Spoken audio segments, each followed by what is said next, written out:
bagong Maxi Scoot na naman, pero this time si Kymco naman ang bumitaw at nagpakita ng bagong modelo ng kanilang Maxi Scoot category under ng legendary Dink na family of scooters. Ito na naman si Kymco mga bossing, at ito ang bagong Super Dink GT 2025.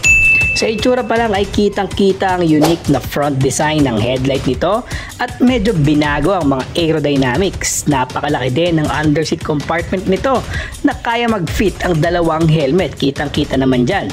Meron din itong malinaw na TFT display at floating panel at adjustable din ang brake lever. Yung mga ganitong setup ay automatic na expressway legal na kapag dumating dito sa Pilipinas. So if ever nailabas na ito ngayong taon sa Pilipinas, automatic dapat expressway legal na para naman sulit pag bumili ka. Tara at pag-usapan na natin ang full technical specs nitong bagong Maxi Scoot from Kymco. Pero bago yan, huwag mong kalimutang mag-subscribe, like at share ng ating YouTube channel para updated ka sa mga bagong scooter ngayong 2025.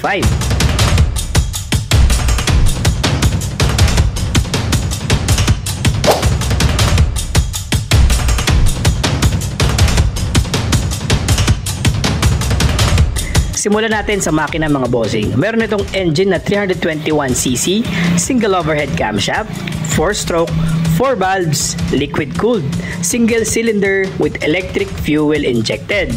May boring stroke na 75.3 by 72 mm. Compression ratio 10.7:1. May max power na 21 kilowatts at 7,500 RPM. May max torque na 29.3 Nm at 5,750 RPM. Transmission, continuous variable transmission or CVT. Kitang-kita naman na powerful ang updated at specs sa makina nito, pero syempre nandun pa din ang cruising style na setup nito dahil nga sikat ang Kymco sa Maxi Scoot style.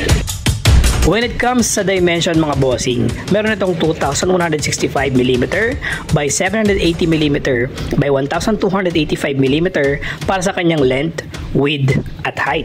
So medyo may kalakihan ito dahil nga Maxi Scoot na ito at 350cc. Para sa wheelbase niya, meron itong 1,555mm. Dry weight niya is 194 kg. Seat height niya 800mm. At ang ground clearance niya ay 140mm. Fuel capacity 12.5 liters. Perfect na yan sa long ride. Malaki-laki na yan. And for the fuel consumption rate is nasa 28 kilometers per liter. Medyo bulky ang setup at wide profile na ito dahil Maxi Scoot na nga at kasya dalawang helmet yung kanyang underseat compartment. Sobrang lapad nito. Pagdating naman sa suspension, meron itong heavy duty front telescopic suspension 35mm na talaga namang komportable sa mga basic na lubak sa kalsada. Sa likuran naman or rear, meron itong dual spring shock absorber suspension na adjustable naman. So napakaganda ng suspension nito dahil nga sa mga gantong category na Maxi Scoot, almost heavy duty na ang nilalagay nila sa harapan at sa likuran. Pero syempre kapag off-roading ang labanan, medyo tagilid to dahil tatama ang ilalim ng fairings nito. When it comes to braking power naman niya, ay mukhang hindi talaga tinipid ni Kymco.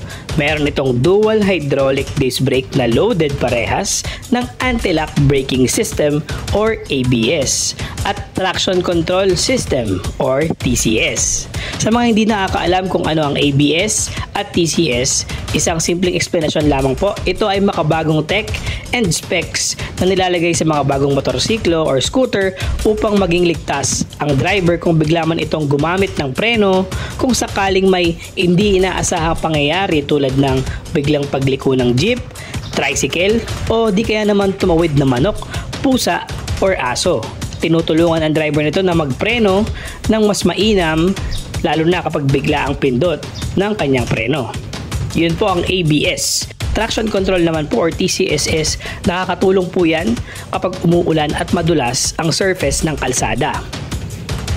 Ngayon, pagdating naman sa ating mga gulong, meron tayong tire size dito sa harapan na 120/80/14 and tire size naman sa likuran ay 150/70/20. 13. So kita nyo naman, obvious na naka-wide profile yung mga gulong nito at kaya nga nasabi ko na automatic, pag nilabas ito ngayong taon sa Pilipinas, dapat expressway legal na ito dahil sa lapad ng katawan at yung dating niya talaga namang pang maxi scoot talaga. Both tubeless na rin po ang mga gulong nito with casted alloy wheels. Ito naman ang ibang features ng Super Dink GT350. Meron itong facelifted or newly designed front fairings and headlight.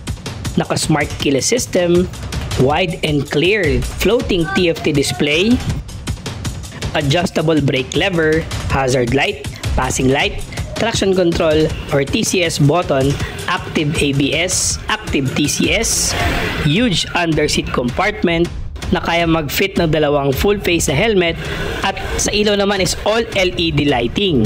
May USB charging port Type-C din po itong bagong-bago ni Kymco na Super Dink GT350. Sa bagong itsura ng nilabas ni Kymco na ganito na maxi scoot, talaga namang mapapabili ka talaga sa specs, sa itsura, sa improve ng headlight, all LED, aerodynamics, dual ABS, may traction control system, 350cc at may 12.5 fuel tank capacity, USB charging port, dalawang compartment packet sa harapan at may adjustable na windshield. Talaga namang boundary ka na dito. Add mo pa yung adjustable na brake lever at yung hazard light at passing light.